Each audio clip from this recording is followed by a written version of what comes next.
Okay, so if you can hear me, I think you can. Yes. Perfect. Yes. The first thing I'd like to say is I think it's possible. Now, obviously, I want to believe this is true because I work in marketing. You will want to believe it's true because you work in marketing.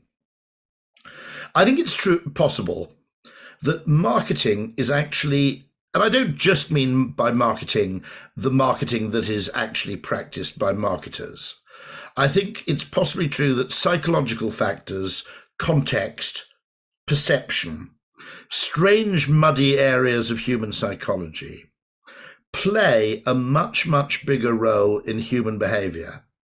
Whether that, by the way, is in donor behavior or indeed in other forms of human behavior, which a not-for-profit may seek to influence, like environmental behavior, okay? I think it's perfectly possible that these psychological factors play a much, much greater role than anybody admits, okay? And the reason I say this is partly something I call the Belgian problem. Now, the Belgian problem is, I don't know if you have this joke in your own country, but it was always a joke in Britain that there were no famous Belgians. Now, in fact, there were a lot of famous Belgians, but they either were assumed to be French, Jacques Brel, for example, or Hergé, who created Tintin. If you're a famous Belgian, you were either a great artist, in which case you were called Flemish, not Belgian, or if you became famous in the kind of 19th or 20th century, people just tended to assume you were French. It was quite likely that you moved to France, as many of the artists and writers did. Rimbaud, I think, was Belgian as well, if I'm right. And the problem with marketing is that when marketing succeeds, nobody calls it marketing anymore. Nobody ever says when they're persuaded to do anything, they never say, I was persuaded to do something. They ignore the role that marketing has played in their behavior, and they reverse engineer a thought process for themselves, which ends with the sentence, I decided to. And also, once people have decided to do something, once people have changed their minds, they always forget how slow it was for them to change their minds at the time. They see it as a kind of, a single kind of epiphany. I decided to buy a mobile phone, okay? Whereas in reality, the process that led up to that decision involved an awful lot of stimuli and other events. People basically don't know what it is inside their minds that gives rise to their emotions, and it's the emotions that drive the behavior. And because they don't know why they chose to do something, or indeed why they like something, okay, they just write a story. They write a rational sounding story that explains it. And so someone beautifully, I think it's what an anthropologist said, humans are not a rational species, they're a post-rationalizing species. In that once they've made an emotional decision to do something, they effectively reverse engineer a rational explanation for why they adopted that behavior. Now, this is, to any of you who are under the age of about 35, this is even 40. It's impossible for you to believe what I'm about to tell you. But in 1989, I used a mobile phone on Oxford Street, probably the busiest street in London. And two people shouted abuse at me from passing cars. What we tend to assume when we look back at history is the mobile phone didn't exist. Then people invented the mobile phone, and people immediately said, gosh, that's much better than my landline phone because I can carry it about, so I'll go and buy one of those. It didn't happen like that at all. There was a 15-year period where only rich people had mobile phones. The people who had mobile phones tended to be abused by people who didn't have a mobile phone. If you used a mobile phone on a bus, it was actually significantly embarrassing. Okay? But similarly, we come to the point where we make a decision because of an awful lot of unconscious influence. But then having made the decision, we don't go, I was finally persuaded to buy a mobile phone. We say, I decided to buy a mobile phone. And we do this, well, it's not entirely clear why we do. One person put it very beautifully. He said that humans haven't really evolved a faculty of reason in order to make decisions. They still primarily make decisions emotionally, instinctively, the way dogs make decisions, cats make decisions. Evolution doesn't care about rationality, how rational a decision is. It only cares about how much that decision contributes to survival. And so, in a sense, we don't have a rational sense in humans, a conscious rational sense to inform and help us make better decisions. For some reason, we've evolved the brain of a lawyer, which was we've evolved a function in our brain which creates a backstory as to why we did something in order to defend our actions to others or to attempt to persuade other people to adopt that behavior. David Ogilvy never said this. It's often attributed to David Ogilvy, but people say that claim that David Ogilvy once said, the trouble with market research is that people don't think what they feel, they don't say what they think, and they don't do what they say. And so asking people why they did something will always get the answer, I decided to do it because I like this, or I wanted to be able to do that. At the time they made the decision, that was possibly not much to do with their reasoning at all. It was driven emotionally. Kumal Galhotra, who is the Indian-born head of Ford North America, describes car making as 100,000 rational decisions in search of one emotional decision. That you spend hours after hours talking to engineers, sorting out the drivetrain and the suspension and the floor pan and all the details of the car and the safety rating and all the rational decisions. But if you can't fundamentally produce a car that emotionally people want to buy, all of that rational activity is a complete waste. And in the same way, you can have the best charity idea in the world, but if you can't fundamentally gain people's emotional affinity, you won't have many donors. And if you look at it, by the way, notice I mentioned the fact that when someone does brilliant marketing, nobody says that was brilliant marketing. They say that's a brilliant product. When someone is extraordinarily successful in business, I'll give you Steve Jobs, Thomas Alva Edison, Colonel Sanders, St. Paul, slightly unusual example, or I mentioned Steve Jobs, or for example, Henry Ford. They go, what a brilliant businessman he was, what a brilliant inventor he was. They weren't necessarily brilliant inventors, they were brilliant at marketing. The first iPhone, bear in mind there was no app store when the first iPhone came out, didn't do very much. It was a phone with a touch screen that also allowed you a web browser to store some music and to check the weather. Oh, there was a calculator as well. There were none of the apps you currently see now. It didn't do very much, but what it did delightfully. And so my contention is that marketing is a bit like being Belgian. When it works, when you succeed, no one ever refers to it as marketing anymore. It becomes invisible. There's a poem in English written by a man called Sir John Harrington, who lived, I think, in the 16th century. He was interesting because not only was he a poet, he was also the inventor of the flush toilet. And Harrington said, treason never doth prosper, and here's the reason, because when it doth, none dare call it treason. And he spotted the same asymmetry of perception, that when you have a successful act of treason, nobody calls it treason, they call it a successful revolution.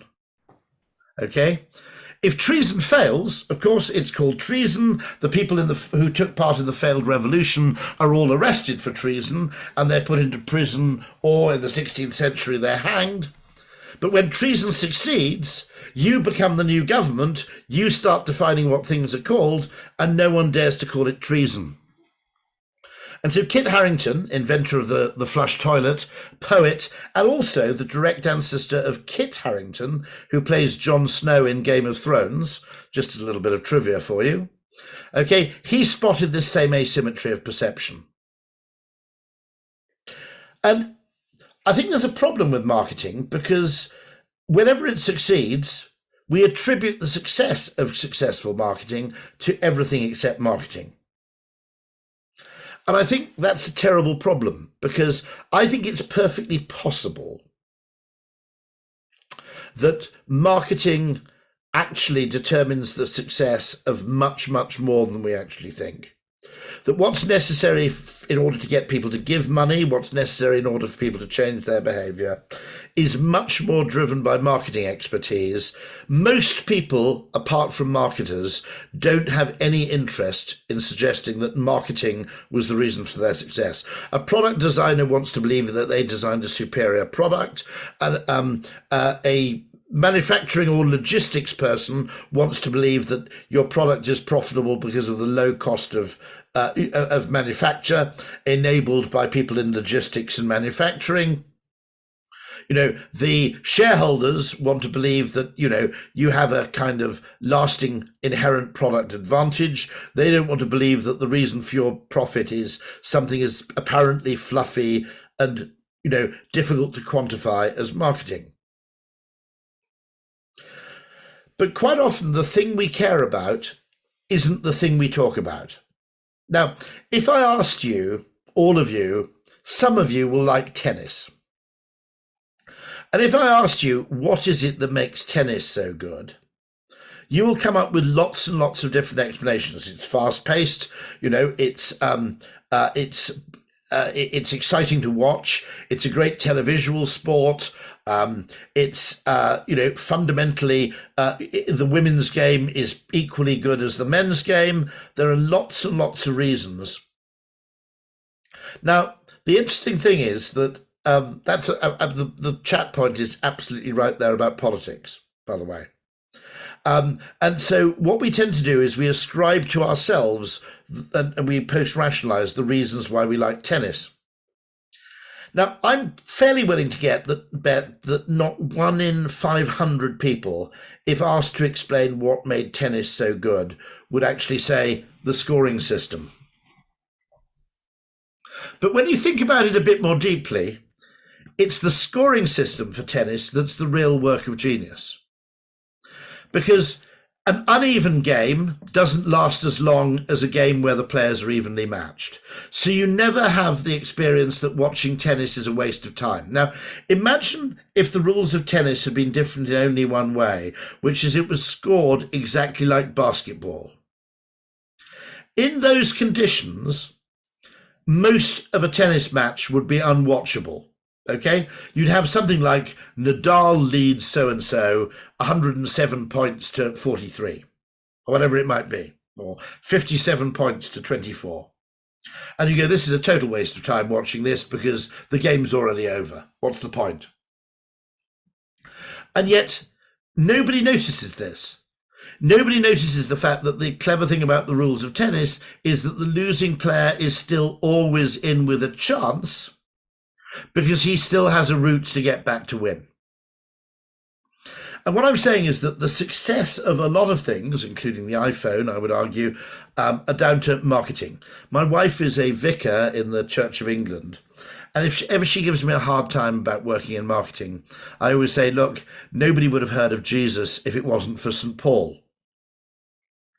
That most things that are really successful are successful because someone has not necessarily deliberately, quite possibly accidentally, has worked out a way to promote them.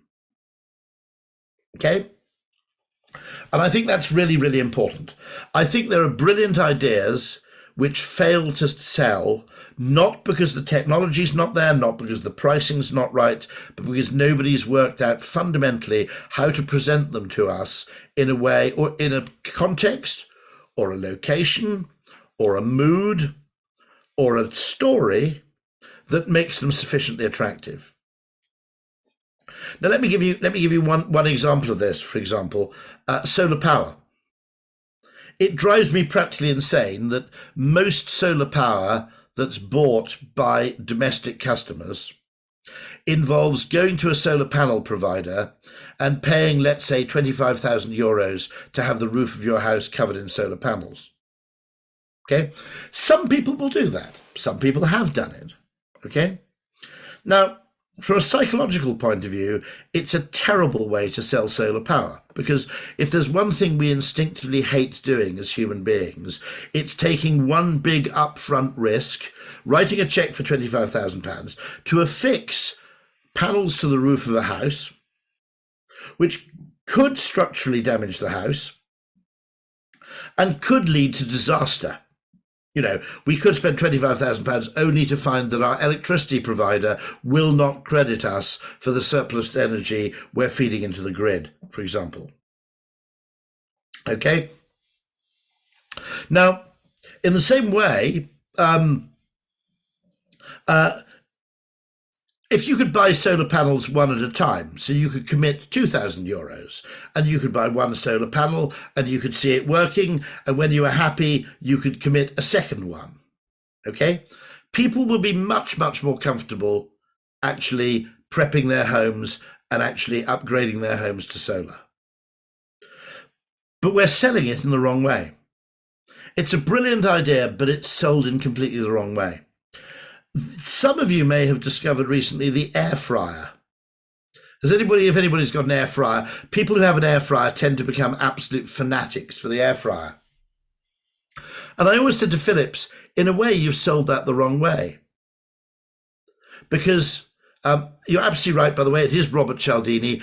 It's sometimes called the foot in the door syndrome. If you can get people to make a small commitment, they're much more likely to upgrade it to a large commitment.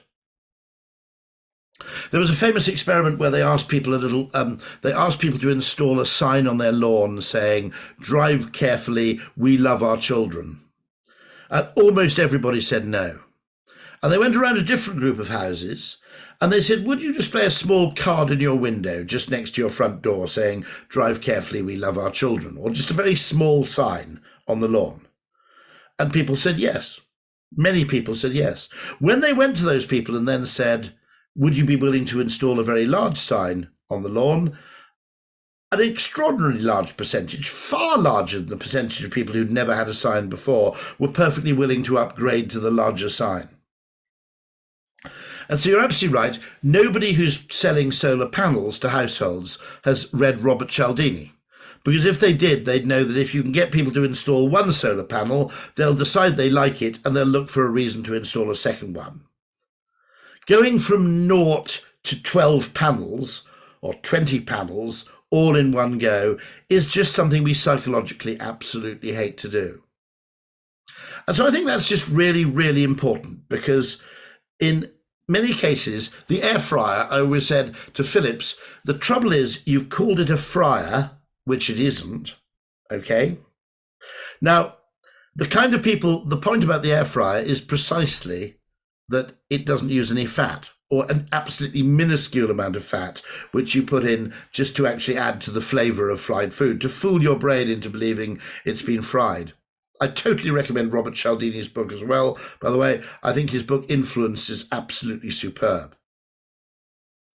And I said, the trouble is you've called it a fryer, and people who are health conscious don't really eat fried food.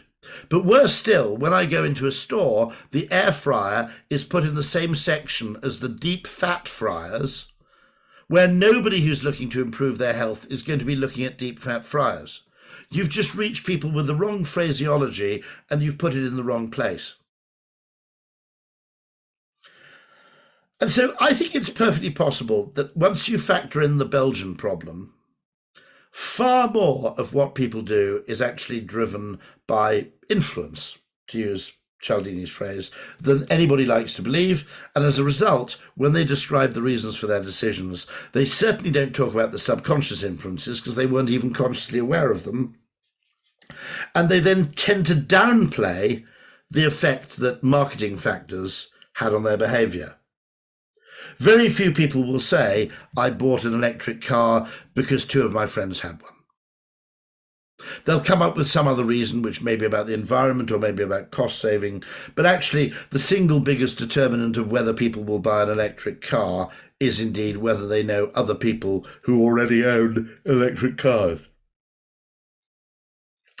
And so I think it's the reason this is so important is because we don't know what it is that people like about products, and we don't know why people buy them. And the reason we don't know is that they themselves don't know, and worse still, they're telling us they're misrepresenting their own reasons anyway when asked.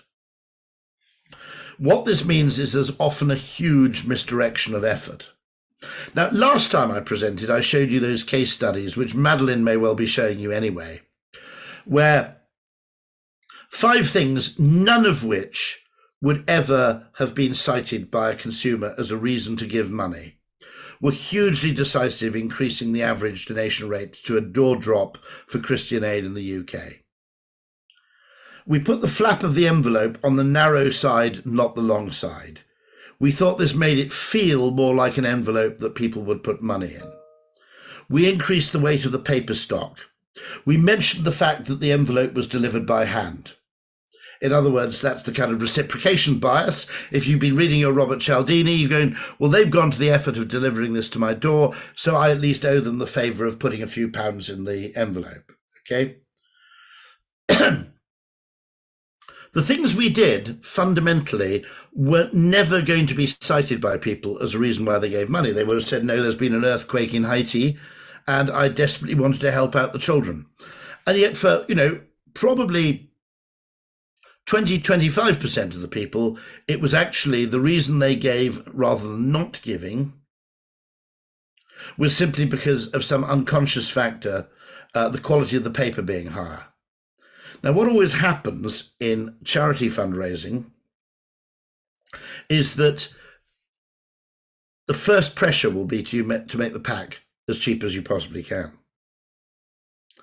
Now, it's very difficult to rationally argue that cheaper paper leads to lower donations, but actually it does. What was really interesting about when we made the paper more expensive is that the number of donations over £100 went up really, really significantly. I think that's right. Madeline will present the final figures to you. It's unconscious. It seems irrational. It's inefficient. Theoretically, you should simply get the message about the Haiti earthquake appeal to the doors of the people as inexpensive as you possibly can, because the paper you use or the mode of delivery or where the flap in the envelope goes should have no material effect on how much people give. Doesn't work like that. The unconscious effects are highly significant. They're decisive in many cases. What's also exciting about those unconscious benefits is that next year we can combine all 3 of them. We can have higher quality paper, hand delivered, and with the flap at the narrow side of the envelope. And what we hope is that we'll get at least more than 14% and that the effects may actually compound. Now, the trouble is, it always feels wrong to do that. People always feel perfectly worthy and virtuous improving a product. They don't necessarily feel the same sense of worth or status improving the perception of a product by changing what are effectively subconscious cues in the actual way the product's presented. But here's the really important thing, I think. If we look at the fundraising sector, there's a slight problem because every 5 to 10 years, the fundraising sector seems to have a really, really big idea. And very quickly, that big idea gets copied by everybody else. I remember about 15 years ago, the big idea in Britain was you enclose a small pen with the envelope. Simply putting a pen into the direct mail envelope had a fairly significant increase, I think both on the number of donors, but also possibly on the amount. Another big idea, which happened around the same time, was asking for a very small, modest monthly donation by direct debit or standing order or regular bank payment, rather than asking for one big one-off donation. Okay? And those were, again, it's a bit like my mobile phone story. I was fundraising in 1990 And I said, why don't we try asking for a really small amount of money, but getting a recurring donation from lots and lots of people, rather than trying to get a few people to give 50, 100, 500 pounds. And that was regarded in 1990 as a really weird suggestion. Nobody tested it. It was eventually discovered, almost by accident, that this was an extraordinarily good and effective way to fundraise, because although the average donation size went down, the number of donors went up, the lifetime value was actually quite considerable. Now, the problem is the opportunity is, what if we could discover one of those really important things every 2 years rather than every 10 years? Well, I think we can, but I think it requires charities to do one thing. And I'll explain, and those of you who saw me speak last time will be expecting this. I'll explain partly with reference just to bees. Oh, I can't actually share the screen. Don't worry, I don't need to share. Wait. Okay. It should be possible just right now. Yes, I can. There we are. I'll just very quickly show this. Now, those of you who know that bees have a waggle dance. What they do is they go and do a dance in front of other bees, which explains in what direction and at what distance they've discovered a good source of nectar or pollen or resin, I think are the three things, possibly water, that bees collect. And the other bees know that's handy. I don't have to waste a lot of time looking for pollen, because if I follow the instructions of the waggle dance, I'll know that if I travel a mile to the northeast, I'll go and find some pollen and I'll go and find some nectar. And off they go. But bee scientists were absolutely astounded to discover that, much to their amazement, they discovered that that 20% of bees ignored the waggle dance. They just went off on their own at random. And they thought that's very strange. You'd think that bees would want to maximize the efficiency of pollen collection by having a high degree of compliance with the waggle dance. And indeed, in the short term, if bees all complied with the waggle dance, you would, in the short term, collect more nectar and more pollen. But two things go dangerously wrong there. And this is why bees don't all follow the waggle dance. Bees have been around for 20 million years, but what they've learned in 20 million years is it pays to be slightly inefficient. Or, to use a term which actually occurs quite a lot in the field of artificial intelligence, or AI, bees know that there's a trade-off between exploit and explore. And if you put 100% of your resources towards exploit, when your pollen runs out, you've got nowhere else to go. You've been over-optimized on the past, and if the environment changes, you don't know where else to go. Secondly, you'll never get lucky. You'll never discover any new sources of pollen. You'll never discover any exciting pollen that nobody ever knew was out there. Okay? And to a great extent, one of the things I worry about, which is just an analogy, is that digital marketing is, because it measures short-term returns, is too much about the exploit and not enough about the explore. It's hunting for customers we already know about, not trying to find new sources of donation which we never anticipated. For example, if you get people to donate by mobile phone, by text message, the demography of donation, of the donors, trends quite a lot younger. I think that's right, isn't it? I've seen various bits of evidence that suggest this. That what young people do not do is write checks or put them in envelopes or post them back. Young people generally don't do that. But if you give them another young person's way of donating, they're quite prone to donate. So you have to, if we're not careful, we become fixated with the idea that the typical charity donor is old and female, because the media we are using to actually attract those donors tends to appeal to people who are older and more female and like a free pen. And there's a danger of a self-fulfilling prophecy in information. 100% of our pollen comes from the northwest, therefore we're going to send out 100% of our bees to the northwest. But if you don't know about the bigger pollen field that's to the southeast, That's a terrible mistake. And bees know they have to continually explore. Now, this system only works if, and it's really important, okay, the exploring bees share their discoveries with the exploiting bees.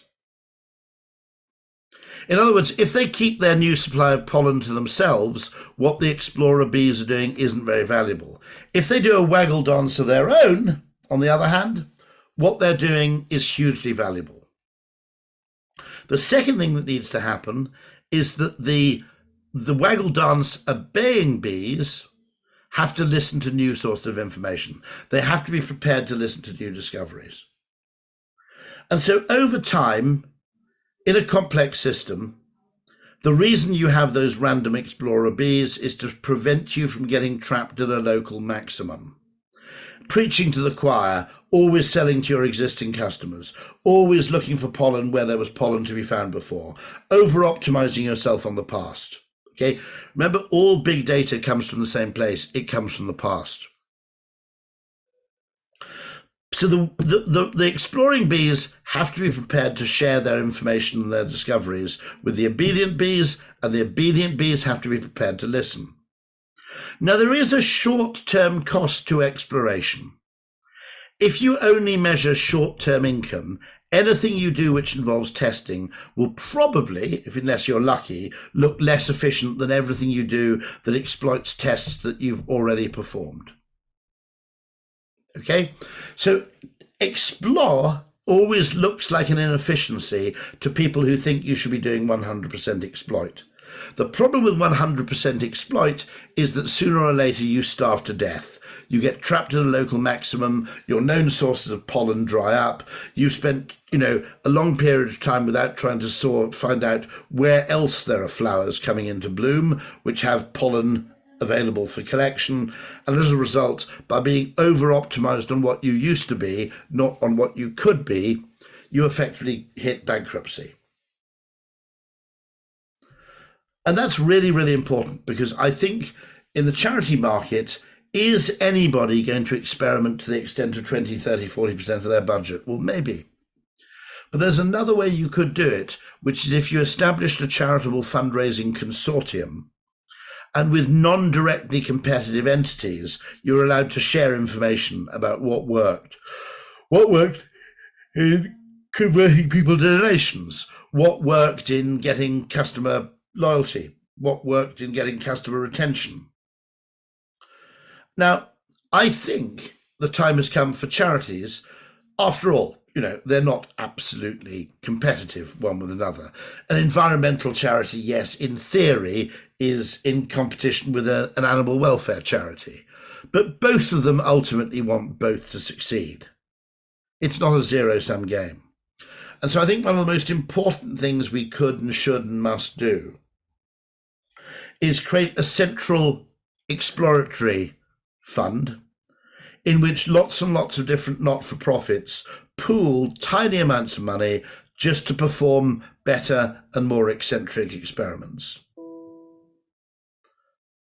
And that's what I'd very much like to see. I see that as just a really, really important thing. Now I'm going to move to a final topic, which I think is also important, which is not about fundraising. It's about consumer behavior. And my argument here is what happens. I'll just skip back. Whoops, I've stopped sharing. No problem at all. I'll start sharing again.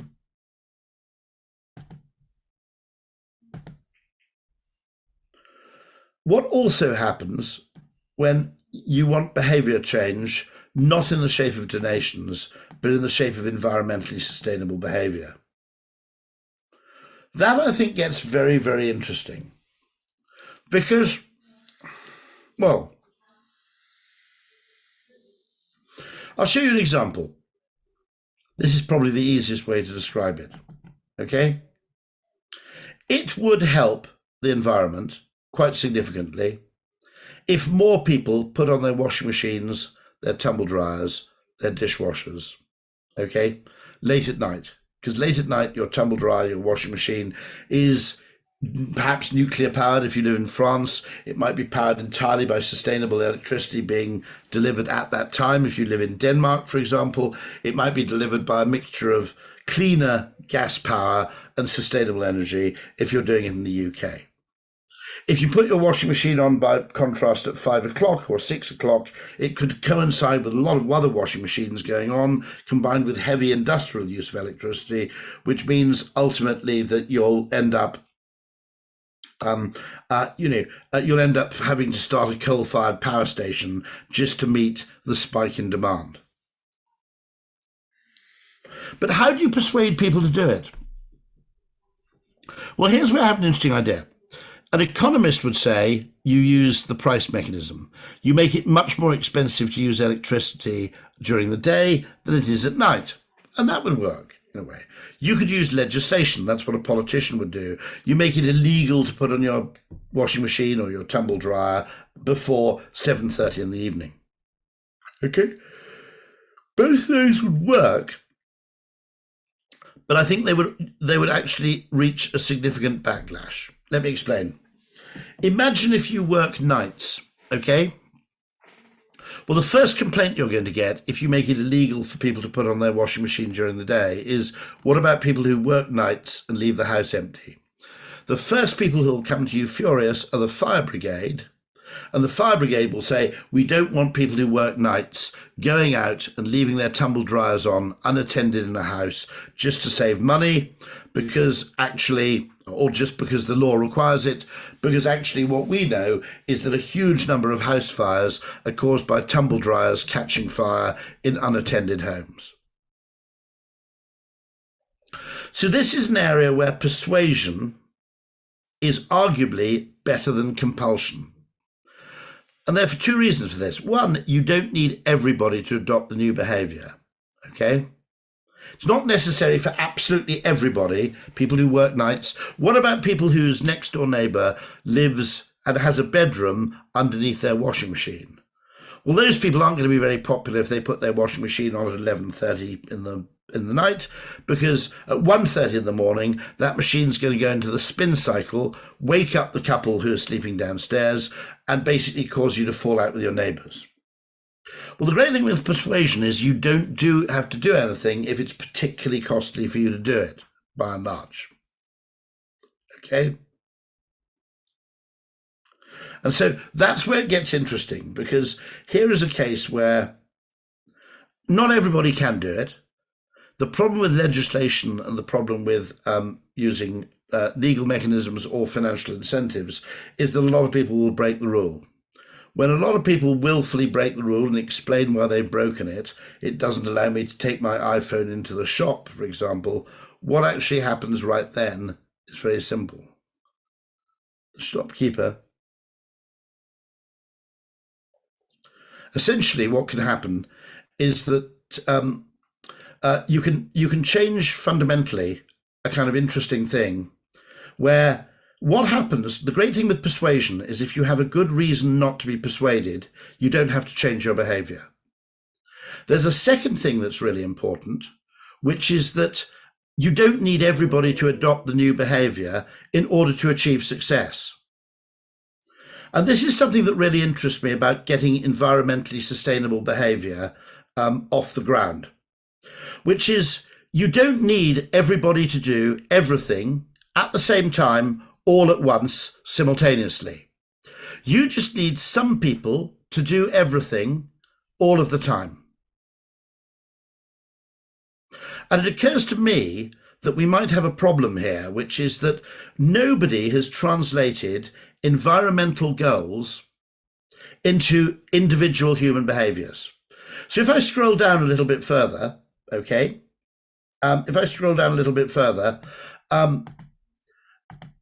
this is Caroline Lucas. She's the head of the Green Party in the UK. She was the Green MP for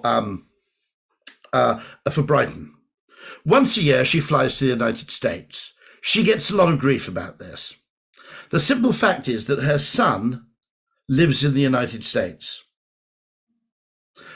Once a year, either her son is going to fly over and see her, or she's going to fly and see her son. I think it's reasonable, okay? I don't think you can ask people not to see their own children once a year for environmental reasons. Okay? I just don't think it's a realistic ask. Everybody has different things they can do to help make the world a more environmentally friendly place, which they can do at different times, not necessarily all the time, but some of the time. So let's imagine for a second, we just gave everybody, there was a climate body which said, we want you personally to sign a pledge. Now, when that pledge is signed at the state level, it is, we will reduce carbon emissions to so much per tonne, per customer, per inhabitant by 2015. Okay? Or 2050, or 2040, or 2030, or whatever. That's an aggregate aim. But in order to get human consumer behavior to actually help attain that aim, not all of it will be achieved by changes in consumption. You have to do something differently. Okay? What you have to do fundamentally is you have to give people a menu of options which they can adopt, so they're always doing something. They're never doing nothing, but what they do varies from 1 year to the next, 1 month to the next, or is allowed to vary according to their personal circumstances. You don't want people who work nights to turn on their tumble dryers at night when they're out to save money. It might start a fire. You don't want people whose next door neighbours live underneath their or sleep underneath their washing machine to put their washing machine on late at night. Okay? You don't want that to happen. What you want to do is give people 20 things they can do. Maybe it's 7 small things, 7 medium-sized things, and 7 big things, and say, every year we want you to do 2 big things, 2 medium-sized things, and 2 small things. We want you to amass 50 and now, what could those things be? Pledge not to buy new clothes for a year. Now, you probably can't do that if you've got kids, okay? But you can do it if you're 57, trust me, okay? Pledge to put your washing machine on late at night. Pledge not to fly 1 year in 2. I can do that. I actually asked a group of frequent flying businessmen if you could pledge to become vegan for 6 months, right? Pledge to become vegetarian for 6 months. Become vegetarian for 2 weeks out of 4. If you ask everybody to give up meat forever, everybody's going to say no. If you asked people to give up meat 10% of the time, maybe 30% of people, maybe 50% of people say yes. What happens if 10% or 20% of those people all give up meat for the same month? Now what happens is what we've seen happen with veganism, which is more and more people become vegan, and you don't need 100% of the population to become vegan. Let me explain why. Once 10 to 15% of the population are vegan, a few things start happening. Food manufacturers start producing really good vegan food. Restaurants always offer a vegan option alongside the vegetarian option on a menu. When you say to your friends you're vegan that month, because 10% of people are also vegan that month, nobody thinks you're weird, and you don't have to spend 3 hours justifying yourself with reference to animal cruelty or animal liberation. So the first 10% is the difficult 10%. And yet by actually allowing people to say, here is a menu of environmentally sustainable behaviours. Don't buy clothes for 12 months. Okay, people will cheat a bit, by the way.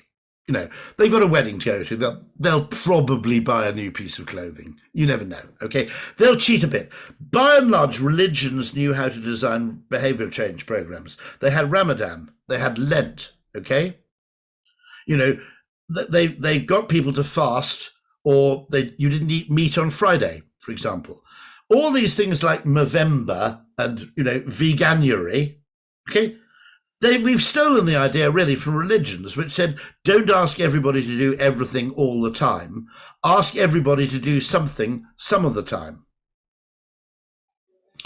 I would actually happily pledge, I fly a lot. I would happily pledge not to fly for 6 months at a time. If you said to me, can you pledge not to fly from July to December, okay? What I'd say to, I asked a group of very frequent flying businessmen, I said, if you could say to your employer, I'm not going to be flying for the next 6 months, and 6 other employees of yours had said, to meet my carbon neutral pledges, I'm not going to be flying for those 6 months. So your employer would have to concede that it was a reasonable thing. How would you react? I said to these people. And they said, all but one of them, out of a group of about 12, said, secretly, I'd be delighted. I get sick of flying. I feel I have to fly because I'm pressurized to do it. But if I had a credible excuse not to do those things, I'd be delighted. So I think there's something really interesting about persuasion, which is that legislation tries to get everybody to do everything at once. Economic incentives force everybody, regardless of their context, to do something they may find difficult to do, or else you punish them financially. The great thing with persuasion is, one, if you don't need to do everything all at once, you just need people to be doing something all the time, it's a much more effective intervention. And secondly, the great thing with persuasion is if you've got a good reason not to be persuaded, you don't have to go along with it. You suffer no consequences. So here's the really interesting thing. I think that, marketing, I mentioned the solar panels. If only you weren't making people install 10 years worth of solar panels in one go, far more people would have tried it. If you allowed them to put a solar panel in their garden or on their caravan, if you're Dutch, rather than fixing it to the roof, far more people would try it. And in the same way, if we designed behaviour change for environmental sustainability around what we knew people could be persuaded to do, rather than simply around blunt legislation, we could achieve progress much, much faster. I think, by the way, in 50 to 60 years' time, most of the population will be either vegan or vegetarian. And I think we'll look back on eating meat, maybe in 100 years' time, as something as kind of weird and unacceptable as we look back on, say, slavery or child labour. Okay? But you won't get there, just as we didn't get to abandoning child labour all at once necessarily. Maybe the way you need to get there is one person at a time. Persuasion allows you to do that. Legislation doesn't. So I think there are two roles for marketing for any not-for-profit. It's actually getting people to change their behavior to support you and give you money, but it's also getting people to change their behavior to support you by doing exactly the kind of behaviors you want to see commonplace in the world. So thank you very much indeed. I think the way to do it is to found a foundation which the charities for whom it tests are chosen at random, perhaps in proportion to how much they pay in, okay? But what annoys me about advertising agencies is they always try and solve problems at the brand level, and some things need to be solved at the category level. One thing that's hugely successful, I suspect, okay, as a fundraising tool, it's the absolute, all of fundraising was we'll get a few people to give us a lot of money.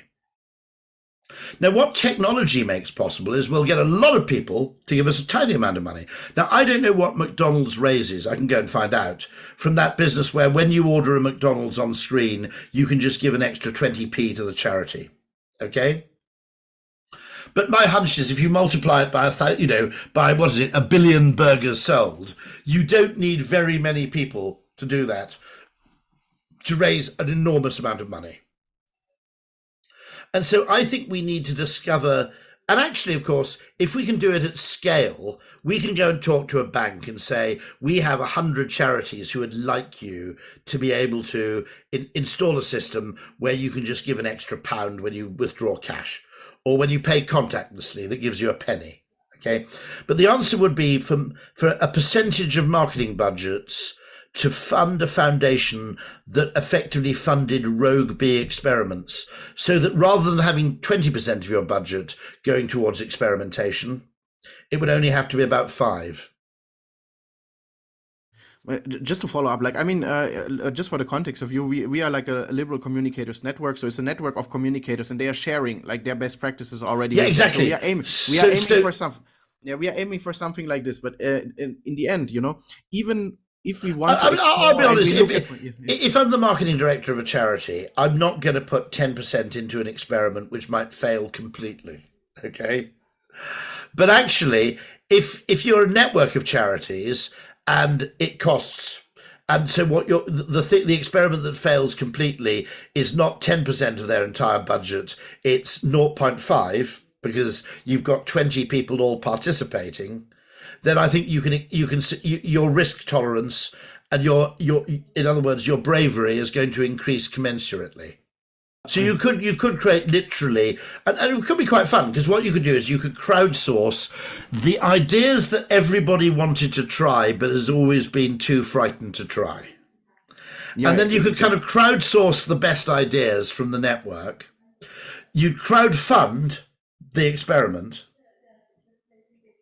And then if it worked, you're all the beneficiaries. If it doesn't work, no one gets into any trouble.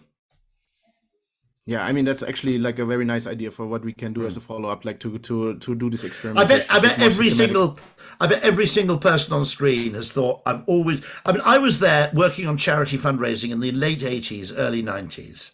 And I said, why are we happy with this 1% response rate? Why don't we go for a 20% response rate where the average donation is much smaller, but on the other hand, it's a recurring donation? Because I thought if you asked for a very specific amount, that if I ask you for €50 or €100, it's very easy for you to say, well, come on, I'm not that keen on you. I don't care that much about this particular charitable cause. But if you ask for £3, there's a bit of me. Suddenly something else happens, which is what kind of person doesn't give £3 to help somebody out? Now obviously the cost of postage, etc., before the direct debit or the standing order came in, the cost of postage made that not a very economical thing to do. But suddenly with the direct debit, or potentially with email or other electronic forms of communication, the fundamental maths changed. And I think there are there are some really interesting things you could do, for example, which would even if it means the good idea becomes mainstream after 3 years rather than 5, it's still really valuable. Just accelerating the discovery of new ideas, even if these ideas will end up getting discovered anyway, I think it's still worth doing. That's a very, very interesting thing. There is an argument, that says even if the behavior you want them to adopt is slightly trivial, that our attitudes follow our behavior almost as much or more than the other way around. The standard model of human behavior is I change my mind about something, therefore I start doing something different. In reality, a great way to change people's attitude is to change their behavior first. And I've got a perfect example of this from work we did about recycling. Our campaign was called One Bin is Rubbish, because we realized that actually what drives people to recycle is to some extent a very simple contextual element of the architecture of the home. If you've got 2 bins, you'll probably separate out your recyclables from your waste. If you've only got 1 bin, with the best will in the world, even Greta Thunberg, if you locked her in a bloody house with only 1 bin, after about 3 months would go, oh, sod it, and just chuck stuff in, right? Equally, you can put someone... Now, what then happens, by the way, is because you start recycling, you become more environmentally conscious. And I'll be absolutely honest with you, very strange thing happened to me. I will not claim that I bought an electric car purely for environmental reasons, I don't think I did. I bought it because of performance and enjoyment and gadgetry and all the other reasons why we buy a car.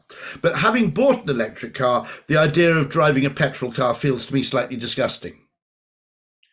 And so, that actually, people actually change their attitudes to fit in with their behavior almost more than they change their behavior to fit in with their attitudes. So maybe a really good thing to do is to ask for, very token, and it can be something as simple as a pledge, by the way. So the person who always did this was an advertising guy who's worth investigating called James Webb Young. And James Webb Young, he started out working in commercial advertising and then decided he just wanted to work for good causes. He was probably the man who came up with the name Friends of the Earth. Sorry, not James Webb Young, I've got that completely wrong. He's called Howard Luck Gossage. Howard Luck Gossage is probably the man who came up with the name Friends of the Earth, for Friends of the Earth, for example. And what he said, interestingly, is he said every ad he did always got someone to do something. And it might just be write to their senator, okay? It might just be sign a thing, put this sticker in your window, buy this T-shirt. But he had this view that actually, he always said, don't try and pattern elephants to death. You know, one spear to the heart is what you do. And he always tried to create a behavior which would promote the attitude. With one bin is rubbish, we basically said, look, if people have 2 bins, they'll recycle more. If they recycle more, they'll become more environmentally conscious. And funnily enough, when you do have 2 bins, you discover a selfish benefit to recycling, right? Now, you don't need, if you can mix a selfish benefit with a pro-social benefit, and we tend to have a false dichotomy of this. We tend to go, there are altruistic things I do through the kindness of my own heart, which just involve personal inconvenience and suffering, okay? And then there are selfish things I do, which are all about me. Actually, when you do have 2 bins, what you notice is that you have a bin with things that smell, okay? And you have a bin with things that don't, okay? And what's quite nice is you go, when you come to, if you can't be bothered to take your rubbish out, you take the smelly rubbish out really frequently. But actually you might go 2 or 3 or 4 weeks, you know, with a bin full of cardboard. Who cares? It's got cardboard in it. It's not going to smell. It's not going to decay. It's not going to become horribly stained and disgusting. And actually you go, it's actually much more convenient separating my rubbish into 2. Because there's the rubbish I really need to take out. There's the rubbish I don't have to worry about. And so, you know, I once cheekily said, you know, if you want people to recycle paper, sell them a shredder, because the shredder makes recycling paper really enjoyable. Okay. And actually, the electric car really succeeds. It would never have succeeded if electric cars were significantly worse than gasoline cars. Where Elon Musk, in a sense, is an environmental hero, even though he's a weirdly right-wing guy, is that essentially he made electric cars better than gasoline cars. The influencer marketing thing is very, very interesting. I don't know enough about influencer marketing for charitable or pro-social causes. I imagine, there is an interesting thing, by the way, which is that I think there's a bias towards too much digital marketing. You know, it's already 60% of ad spend. It's going to be 70%, they predict. That's probably too high, because there are certain tasks for which something apparently old-fashioned and inefficient, like direct mail, does something which very few digital media do, which is it puts you in the frame. It gives you a crunch point where you have to make a decision, yes or no. And sometimes the problem with digital marketing is it's too easy to ignore. Now, one great thing about direct mail is that actually, as volumes of direct mail have fallen, the impact of direct mail has gone up correspondingly. And secondly, oddly, my kids, when they receive direct mail, find it really, really exciting. So we've always got to forget that things are always changing. There's always a really interesting cycle. However, and this is an area which I think is worthy of experimentation. I think the use of live video, whether it be Zoom or whether it be, live streaming, possibly involving influencers, but actual real-time video of problems, okay, is an unexplored area in charity fundraising. So the very live nature of something fundamentally changes psychologically how we process the information. The idea that this is happening now and you can right here and now give money to this school, okay? And and I could in real time go to a school that's been bombed out or has has been suffered earthquake damage, and I can say, let's see how much money we can give to this man who wants to repair the school, and you could see it happening in real time. Okay, I think that's a really interesting thing, and I think by the way, you mentioned that concretization thing about Vatican, wasn't it? You mentioned the whole thing. I mean, fundamentally, one finding of charity fundraising is people will pay for concrete things much more readily than they will for abstract things. It's why Donald Trump said, he didn't say we'll reduce immigration, he said we'll build a wall. And I hate to say this, okay, because I know nobody likes him, but Trump in his funny way is a very clever, cunning, evil, you might argue, but I'm happy to take any of those three, okay, but he's a very good marketer in that he always makes something concrete. But that ability, I think, to use and also to gather people together collectively so they can see the money that other people are giving. I think there's something in live video which might be really, really potent. This is a huge problem, by the way, because a lot of charities are kind of assessed by the proportion of the money that goes to the cause. And a lot of economists have made this point. It's actually a very, very bad metric. One way of doing this is to get a large donor to fund your marketing efforts so that you can say 100% of every penny you give goes to the cause. I'll tell you a story which illustrates how this was done, okay? Now, obviously, if you raised money, now it's a very stupid thing to say that a charity that gives 100% of its income to causes is necessarily a good charity. You could simply throw money out into the street, okay, and make that claim. A well-run charity should have a lot of people evaluating the efficacy of its programs, evaluating the efficacy of its fundraising activities, evaluating, constantly where money would be better spent. And that's, a cost which is not money going directly to the victim or to the cause. But John Maynard Keynes, no less, the economist, when he was the bursar of Trinity College, Cambridge, got that right? No, King's College, Cambridge. When he was bursar of King's College, Cambridge had £1 million to spend. They had two things that needed £1 million. They had King's College Chapel, which many of you probably know what it looks like. It's an incredibly beautiful building from which our annual carol service is held and goes out to Australia, New Zealand, Canada, and everywhere else. And then it also owned the Arts Theatre in Cambridge, which is a theatre which is mainly used by students and visiting, it hosts plays. And John Maynard Keynes said, I'm going to do something very simple here. He said, I'm going to give the entirety of the £1 million to the Arts Theatre, and I'm going to give none of the £1 million to the King's College Chapel. And they said, why? We asked you what ratio you'd give, and you said 100% naught. We were waiting for you to come up with a ratio. And he said, no. He said, raising money for the Arts Theatre is almost impossible. Nobody who doesn't live in Cambridge will give any money, and you won't get any American millionaires giving you, $50,000. It's a waste of time, he said. Okay, unless you live in Cambridge, you're not going to give any money. Why would you care, right? King's College Chapel is a world famous building and a world famous institution. It's really easy for us to raise funds for that.